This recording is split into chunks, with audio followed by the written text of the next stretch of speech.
in light of the situation that took place in Poland with the rocket attack from Ukraine, I want to start off with quoting two tweets that appeared yesterday and today on Twitter. The first one is from a Ukrainian channel that claims to be associated with the Euromaidan movement. And the second one is by a Polish journalist. So the first one states, Poles today choose between shame or war. But even if they choose shame, war will surely knock on their door. Proven by history. Poland can win only by fighting together with Ukraine against Russia. All other options end in the destruction of Poland. And the second tweet is by a Polish journalist, Michał Szudrzyński, who claims, I quote, it would be a bad thing if the tragedy in Przewodów led to a weakening of support in Poland for Ukraine. Such tragedies will not occur only if Russia ends its unauthorized and internationally illegal aggression against Ukraine. Let's support Ukraine, end quote.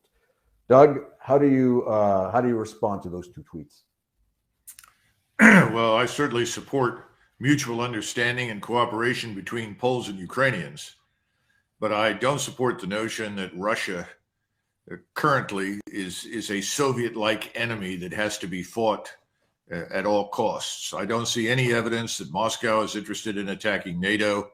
It's certainly not interested in attacking the West. And I think this entire conflict could have been avoided had we simply recognized Moscow's legitimate interests in what happens in Ukraine. Ukraine is a neighbor of Russia. What happens in Russia is important to Ukrainians. What happens in Ukraine is important to Russians.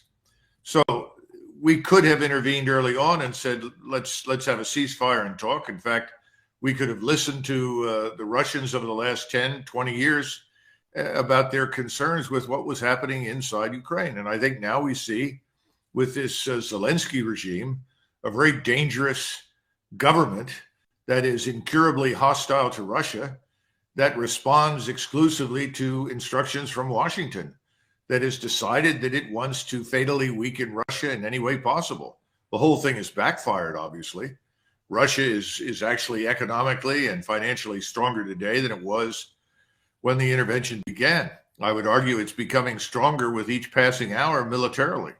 So the solution to this is not to join this futile and pointlessly destructive war with Moscow, is to get some sense into people's minds in the government in Kiev. And the last thing that Warsaw ought to do is join this thing. Warsaw should offer its services to broker an end to this destructive conflict. That's really where Warsaw could play the role of a great power. Right. So it's very important, I think, to highlight the military dimension of this. And I think you're the perfect guy, the go-to guy for this, because ever since the beginning of the war, we've had high-level Polish military, ex-military officials saying that, it's only a matter of time before Russia runs out of missiles. Russians have to be stealing military equipment from Ukrainians that they don't have their own. They're a rump post-Soviet army. So, Doug, I want you to sort of take our viewers through a sort of obviously summarized tour de force of the military situation in Ukraine, with special emphasis on what happened in Kherson lately, because we're seeing a lot of different interpretations. The West is saying the Russians got routed, while the Russians are saying, no, it was just a tactical withdrawal, and we're going to come back, and we're going to come back soon. Well, let's go back to the beginning and understand that the military establishment that Putin and his government built in the last 15 to 20 years was designed preeminently to simply defend Russia. It was not designed for offensive warfare against any neighbors. And I think we failed to see that the reduction in the size of the force and the change in its orientation meant something very different from what existed in Soviet times or even in the Tsarist period. He went in, that is, Mr. Putin went into eastern Ukraine with a set of assumptions that were not valid. But at the time, he thought they were. He said, we don't want to kill civilians. We don't want to destroy infrastructure. In fact, we want to wage a very limited campaign because our principal interest is in eradicating these radical elements in the East, putting an end to the hostile force that is being built up by the United States and NATO in eastern Ukraine, and come to some sort of agreement that would allow for the equal representation before the law for the rights of Russians living in Ukraine. He thought, well, we're fighting a brother Slavic country, and we don't want this to last any longer than absolutely necessary. And I think he believed that he would have a serious negotiating partner in Kiev and in Washington. He was wrong. Everything has now changed. It began changing in the summer. Decisions were made in August about how they would approach the rest of this campaign. And now we're looking at a force of almost 700,000 troops surrounding Ukraine. The large probability of offensives beginning sometime over the next 2, 3, 4, 5, 6, 8 weeks, whenever the ground freezes completely and the Russians judge their force to be ready. And they will move in and they will finish off this Ukrainian state. Let's not kid ourselves. The regime in Kiev is likely to be annihilated along with the remainder of its armed forces, which over time have become more and more radicalized to the point where now these so-called Azov Nazis and their supporters are not only murdering Russians, they're murdering their own people. And as we saw recently, they actually set out to kill Polish troops that were serving in Ukrainian uniform in Ukraine. This thing is gone badly. The Russians have been running out of munitions, I guess, from day one, according to the propaganda, and the Ukrainians are still on their victory march. Well, that's all nonsense. The Russians are now fully mobilizing to complete this task. The biggest mistake we could make in the West is to involve ourselves. We've done enough damage. And I think what we're going to see is exactly what I described, the total destruction of this rump Ukrainian state. Now, what happens afterwards? I don't know. I'm quite confident the Russians do not want to remain in Western Ukraine. That is the Ukrainian heartland. That's where the real Ukrainians live. Russians aren't interested in that. The Russians will likely withdraw to the Dnieper River. But as far as Kherson is concerned, Kherson is part of this thing called Novorossiya, which was always Russian. Odessa was founded by Russians, although you could give some credit to Germans who were certainly in service to Catherine the Great, who had a role in building a lot of these cities, along with some Englishmen, Scots, and Dutch, let's be frank. But the bottom line is it was always Russian. It was never, quote unquote, Ukrainian. The Ukrainian heartland is further north above the Black Sea. The Russians are going to recapture Kherson, and the Russians are going to retake Kharkov. These are historically Russian cities. But the Russians are not interested in the rest of it. I just hope that the Ukrainians allow for some sort of emergence of a new government with a new, fresh attitude so that we can bring this thing to an end, because frankly, we've let the world down in Washington. This is the first time in our history, certainly since the Second World War, that we have not immediately intervened to end a conflict that would involve Russia. We have always worked tirelessly to find a way out of conflict with Russia. Never before have we had a government that sought conflict with Russia. And the tragedy, of course, is that we've subsidized and built up this tremendous force in eastern Ukraine that was first destroyed, and we've continued to build up whatever is left. And the principal victims are, of course, Ukrainians. They're dying in great numbers. Poles need to understand this. The way forward is not war with Russia. So, in your opinion, the statements by many that it's just a little bit more time and a little bit more weaponry will change the situation. That's all that's needed, more time and more weapons, as Zelensky continues to ask for. If you look at the strikes, the pattern of strikes that have begun, certainly since General Surovikin took over, they're very different from what we saw previously. In Russia, people were asking in the first months, why haven't you done damage to the bridges? Why haven't you attacked the transportation network? Why haven't you attacked the electric grid, the energy system? Why haven't you gone after all of the Ukrainian military installations? On and on and on. Well, those things are now happening. Ukraine can no longer manufacture any rocket fuel. It's being destroyed. Ukraine is running out of diesel. Ukraine cannot maintain the cities because the power is gone. This is going to continue until really the Ukrainian people are starving, freezing, and hopeless. And then the Russian offensive will begin, and it will be devastating. But they are now treating Ukraine as a real enemy. Previously, they did not. And this is not understood in the West. What you say to the energy infrastructure of Ukraine tantamount to a war crime? To me, it would seem that if you look at, for example, the strategic air campaign that was done before the ground troops, and you personally went into Iraq in '91, I mean, it seems to be part of the rules of war. Am I wrong? No, you're absolutely right. And during World War II, the United States Air Force, probably the single most important task that the U.S. Air Force completed was the destruction of the fuel system that essentially made the Wehrmacht dangerous. By the time the Soviets launched Operation Bagration in June, or on or about June 24th, 1944, the Germans had no fuel to speak of. In other words, their aircraft had 2 hours of fuel before they had to shut down and land. When you went on the ground, everything was horse-drawn, not simply because the Germans hadn't fully modernized. They no longer had fuel. They were pulling artillery with horses, and the tanks only had perhaps a day and a half of fuel. This is where Ukraine is now. This is by design. We did it to the Germans. We did it again in the Balkans to the Serbs.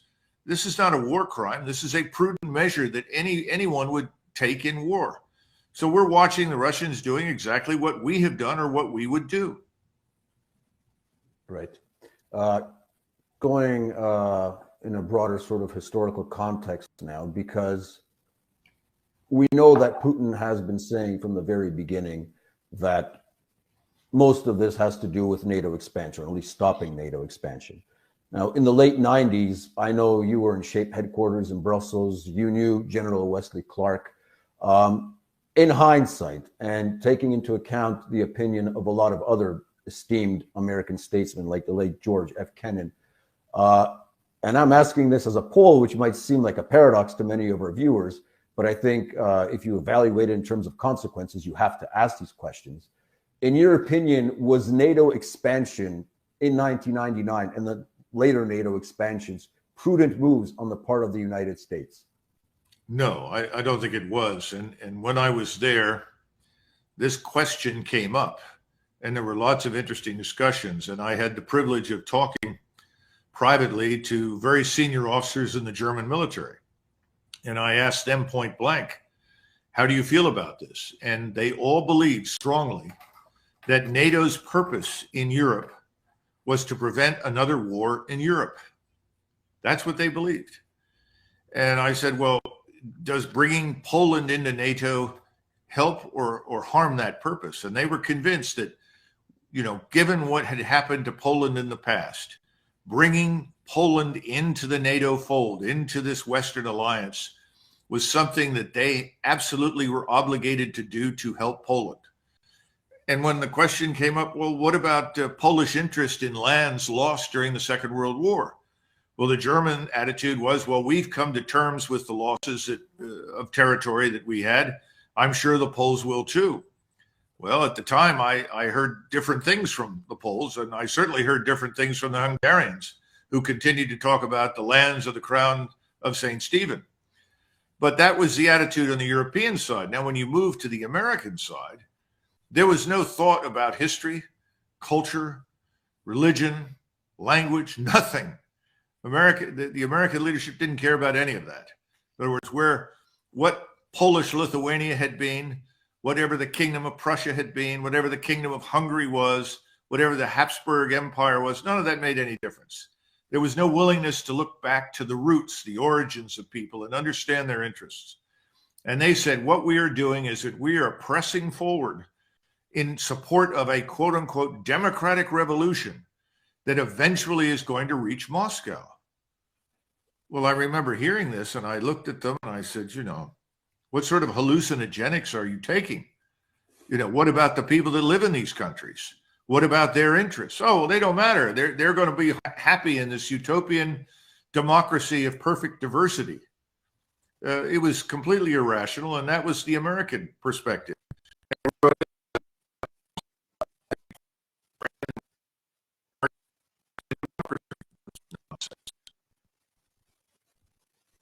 Right. I think we have a little bit of a breakup, but if you can hear me, Doug, just confirm. Okay. Yep, I can hear you. Okay.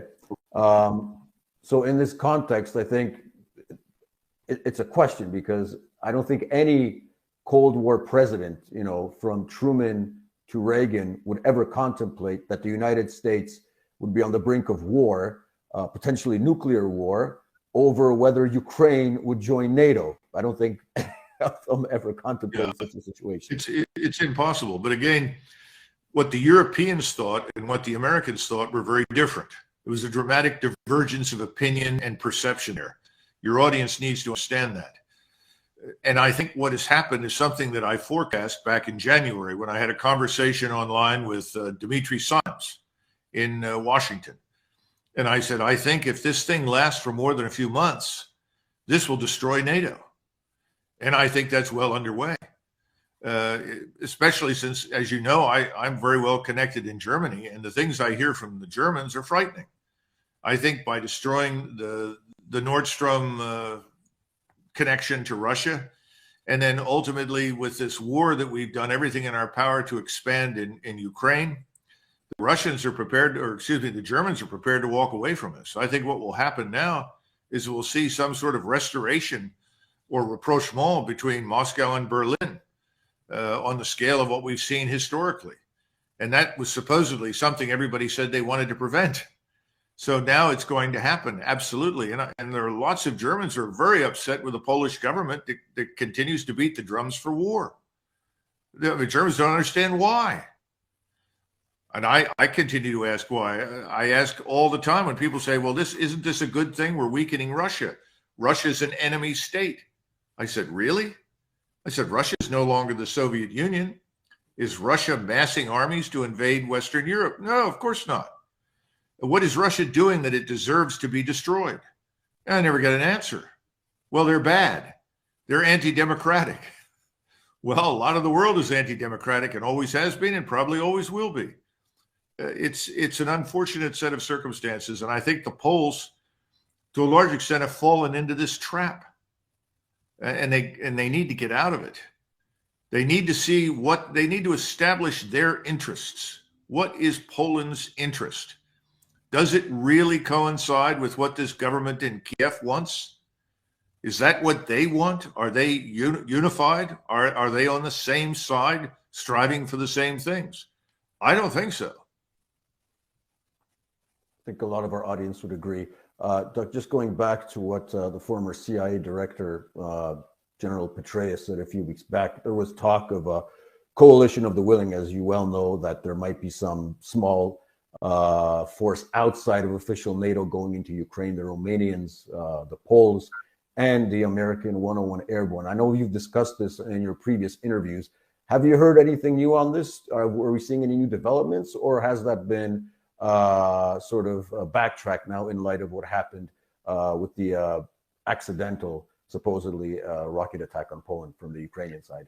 I think for the moment it's on the shelf. And I think that's part of the reason that General Milley, the chairman of the Joint Chiefs, leaked his comments to the New York Times, which incidentally he has now contradicted and walked back. People don't understand that the four-star that you pick to be the chairman of the Joint Chiefs is inevitably someone who's picked not for demonstrated character, competence, or intelligence, but for his willingness to say or do whatever the politicians want. It's unfortunate, but that's the truth. And I think he was becoming very concerned, because I don't know of anybody at the top of the U.S. military who thinks it would be a good idea for U.S., Polish, and potentially some Romanian forces to stagger into Western Ukraine. If they do that, we will be at war with Russia. And the real question is, why? Why would we want to go to war with Russia? And I think most people inside the Department of Defense have said, well, we don't. We're not prepared for it. A friend of mine who is in the French army, or was, he's a retired general now, said, Doug, the French army has 4 days of ammunition. The only thing the French army is prepared to do is go on safari in North Africa. Well, that describes most of the armies in NATO. The question is, how much do we have on hand? We know that our war stocks have been severely depleted in order to supply the Ukrainians. Ukrainians are firing on average 7,000 artillery rounds a day. The Russians are firing 20,000. The Russians are not running out. They're not going to run out. and their industry is fully geared up. And now this mobilization has continued. So, I mean, we're dealing with one side that is unambiguously mobilized and postured to fight, and our side, which isn't. So naturally, people have said this coalition of the willing is a bad idea. This is behind the scenes. And why do we have a coalition of the willing? Because most of NATO is not interested in this. Most of NATO doesn't want to do it. If you go to Spain or Italy or Portugal or Greece, even France, behind the scenes, people say it's ridiculous. Well, then why do we go along publicly? Well, because people want to be friends with the United States. But we've pushed this to the extreme. And I think at some point people are going to say, well, the hell with Washington. You know, this is not really in our interests. I think we're very close to that. It's unfortunate because this was not what we wanted when we set out. Right. It's good that you mentioned Milley because during his, I think it was a recent press conference, he stated very adamantly that the United States military, in the shape that it's in, is going to remain number one. Nobody's going to surpass the Americans. Now, a lot of the belief in Poland and NATO vis-a-vis Moscow rests on the assumption that there's no way, having the United States behind us, that anybody can do us any harm. And so having that foundation of your viewpoint, you tend to want to provoke the Russians because you know that Uncle Sam has your back. I think you're very well informed on the state of the United States Armed Forces, and I'd like you to tell the Polish audience, especially listening right now, what can we expect from the American side, if God forbid a shooting war begins? Well, the first thing to keep in mind is that we will probably always spend more money than everyone else. Unfortunately, money spent does not equal military capability achieved. And that's not widely understood. Our forces are actually quite small. We have an inexhaustible quantity of generals and admirals, but we have relatively few people who actually fight. And that's a problem. We're having enormous difficulties recruiting for this army that would have to carry the burden in a war with Russia. We can't maintain more than about 475,000 people in the army, and of that number, perhaps 150,000 or 160,000 actually fights. If you tried to mobilize the National Guard or the reserves, you're going to run into a lot of opposition. They've been abused and mismanaged, in my judgment, for the last 22 years of conflict in the Middle East. People are tired, they're worn out, and they're exhausted. But here's something that's much more important than any of this. First of all, neither we nor the Russians want to use nuclear weapons. Obviously, the Russians don't need them. They can accomplish their goals without them. I hope that we are no longer considering any use under any circumstances. The president unwisely signed a document which effectively backed away from our de facto no first use pledge. I think that was a mistake. If we were to resort to the use of nuclear weapons, everything would escalate quickly and civilization as we know it would be extinguished. So that brings us back to the high-end conventional level. What can we do? Well, things have changed since 1945, and your audience needs to understand this. The links between overhead surveillance, space, terrestrial, at sea, whatever, to standoff attack weapon systems that are precise, that have the microcircuitry and the technology to ensure that when you launch, say, a caliber cruise missile with a large 1,000 kilogram warhead, that you can launch it from Russian territory and it will strike a target in Lisbon, Portugal with great accuracy. And you can launch hundreds, if not thousands of them all over Europe. If we move to the Atlantic, Russian submarines will end up obstructing the movement of any U.S. forces trying to reinforce our position on the continent. This is not 80 years ago or 85 years ago. This is today. We are limited in what we can do, even if we want to do it, which is why President Trump tried to make the argument that the Europeans must be their own first responders. In other words, if you're betting on our timely arrival, you're making a mistake because it's too easy technologically today for any great power to interfere with the movement of forces and resupply from the United States to Europe. So we can't do what we did in the 1940s, which is essentially spend 2 years defeating the German submarine threat before we finally reached Europe. That won't work. Certainly it's not going to work with the Russians. But again, the Russians know this. They're not interested in a war with us. They really want to do business with us. They'd like to do business with Germany. I think they'd like to do business with Poland. We've got to get rid of this poisonous atmosphere that does nothing but cultivate hatred and hostility on the basis of attitudes and ideas that no longer fit in the modern era. We've got to get past these old wounds, these old frustrations. It doesn't mean we forget. It doesn't mean that we don't honor the sacrifices of the people that preceded us.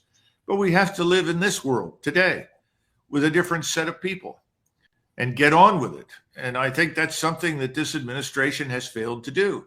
It has tried to drag us all back into the Cold War. Most Americans don't want to go there.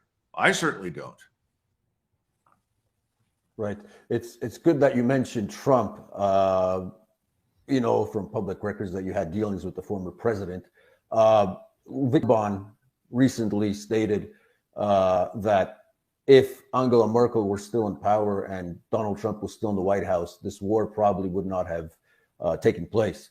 From your vantage point, how do you think Trump would have dealt with the situation as it progressed, at least starting in December of last year when Putin proposed those security guarantees for Russia? Well, first of all, I think Mr. Orban is giving far too much credit to Angela Merkel. I don't see her as having done anything that I would seriously regard as positive in Germany. And more Germans are seeing her tenure as a period of serious decay. And eventually, I think they will see her as having betrayed German national interests. So let's just forget Angela Merkel. I think Donald Trump was saddled with a number of people who were always opposed to him. I don't need to explain that to most of your viewers, but let's be frank. He appointed people to office who set out from day one to sabotage and subvert him. But if he had still been president when this got started, as you say, in December of last year, I think it's an absolute certainty that Donald Trump would have immediately called the president of Russia and asked for a meeting and asked to talk with him and find out what it is precisely that he has to have. And to be frank, I think he would have accepted neutrality for Ukraine immediately. He was never terribly enthusiastic about NATO as an offensive weapon. Remember, he, much like the Europeans, thought that NATO was this defensive alliance. He wasn't terribly excited about bombing the Serbs in the Balkans and intervening there. He wasn't terribly excited about dragging the Europeans into Afghanistan and Iraq or Libya. So I think he would have immediately arranged some sort of ceasefire and asked for a meeting. And I think out of that would have come some sort of agreement. And frankly, he would have told the Ukrainians or this regime, I hate to say Ukrainians because I really don't believe Zelensky represents all Ukrainians, to be blunt. If he had he would have turned to Zelensky and said, look, if you're going to persist in this war with Russia, you're going to do it on your own. We won't support that. So I think things would have been different. Yes. Taking into consideration that, as we learned late yesterday, the Republicans actually have taken the House by a slim majority. Where do you see American public support going in the next few weeks in terms of the war in Ukraine? Are we going to see the support falling? Will it be maintained? How do you think the situation will evolve in terms of American public opinion and potential pressure on the newly elected Congress and further on the president? I think your audience needs to understand that if you look at the top 10 priorities for the average American citizen, I'm not even sure Ukraine makes the list.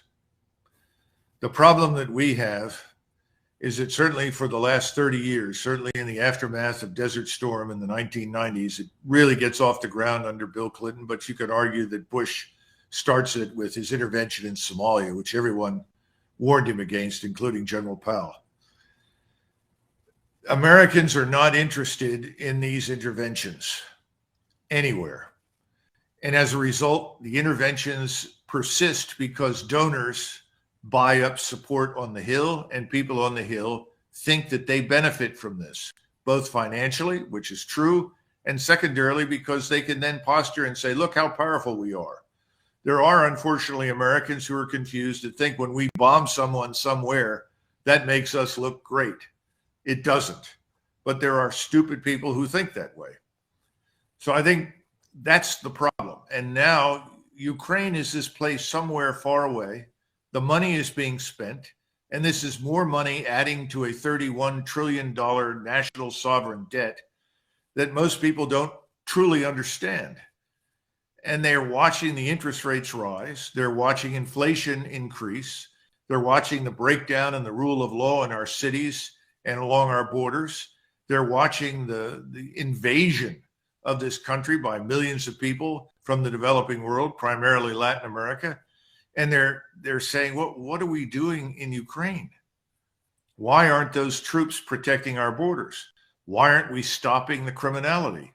Why are we not addressing the issue of economic prosperity?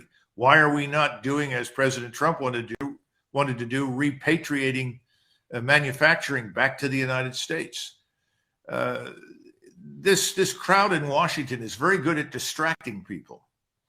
So, oh, well, China is the new Soviet threat. Oh, Russia is a new Soviet threat. ISIS is a new global threat. You know, I keep asking people, what happened to the global caliphate? Nobody has an answer. It went away, I guess. Well, of course not. We all know that there's still problems in the Islamic world.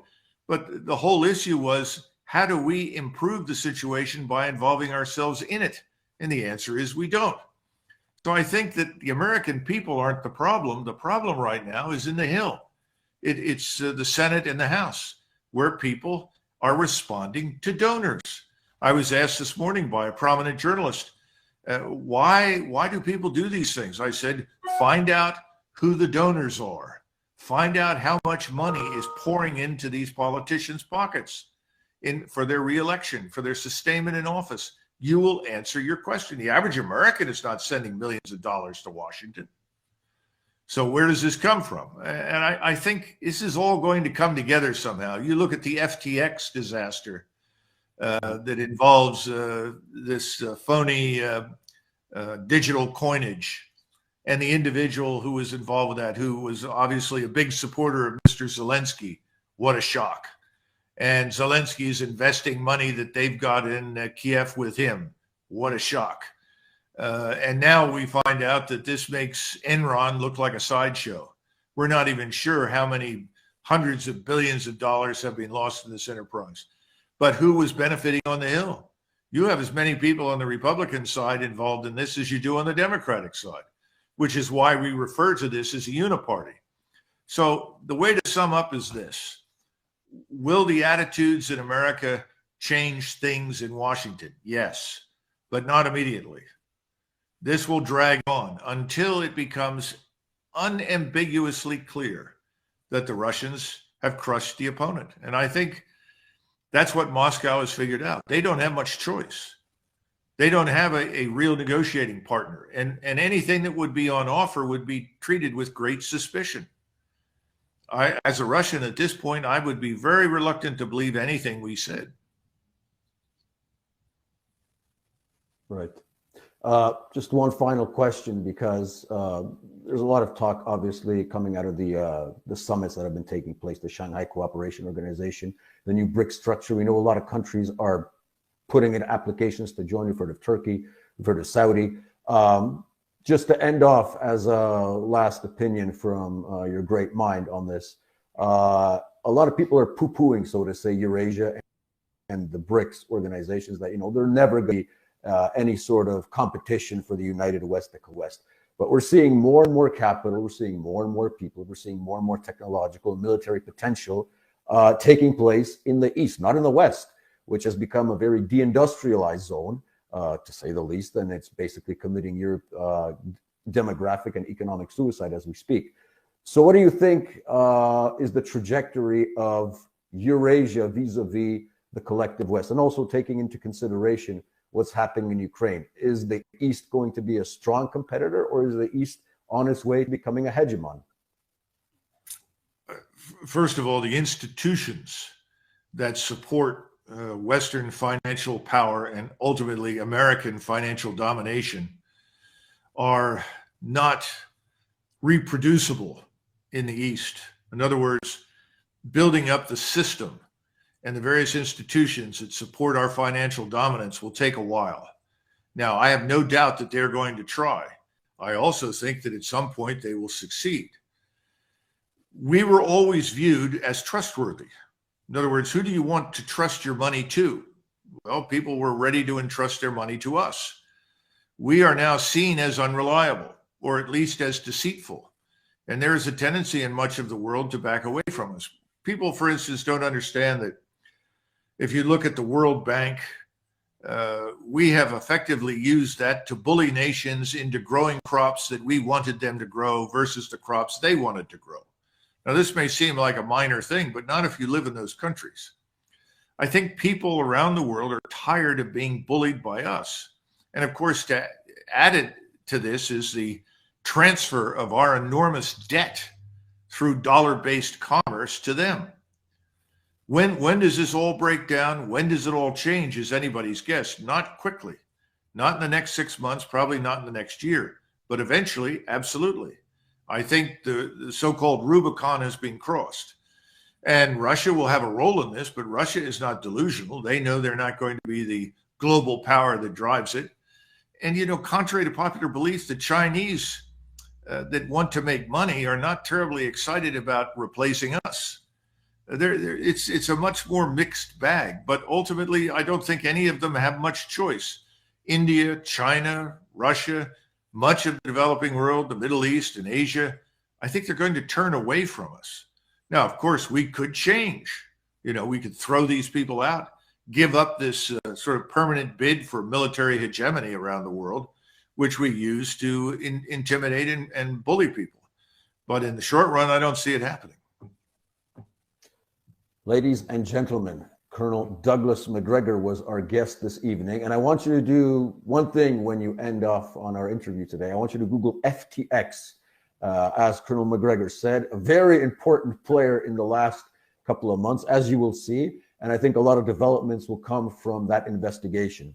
So, Doug, thank you once again for being our guest today on our inaugural program of the Heretics channel on Votum FM. We're hoping you possibly as soon as possible, depending on the situation, which is very volatile and it could explode at any moment. Hopefully it doesn't in Eastern Europe. But once again, thank you very much. And I think I speak for all of us when we say God bless and hope to see you again soon. Do widzenia.